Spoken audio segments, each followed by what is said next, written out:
বিরাট কোহলি আরেকটি ঐতিহাসিক মাইলফলক ছোঁয়ার দ্বারপ্রান্তে।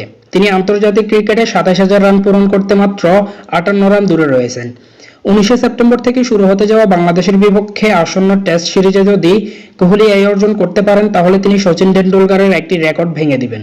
বিরাট কোহলি, যিনি ৫৯১টি ইনিংসে ৮০টি আন্তর্জাতিক সেঞ্চুরি করেছেন এবং যদি পরবর্তী ৮টি ইনিংসে ২৭,০০০ রান পূরণ করতে পারেন, তাহলে তিনি আন্তর্জাতিক ক্রিকেট ইতিহাসে ৬০০ ইনিংসের কমে এই মাইলফলক ছোঁয়া প্রথম ব্যাটসম্যান হবেন।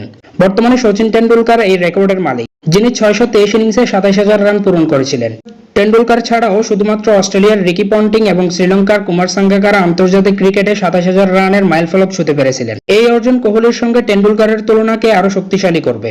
টেন্ডুলকারের ১০০টি আন্তর্জাতিক সেঞ্চুরির রেকর্ড ভাঙা কঠিন চ্যালেঞ্জ হলেও কোহলি প্রতিটি ম্যাচে নতুন করে ক্রিকেট ইতিহাস লিখেছেন।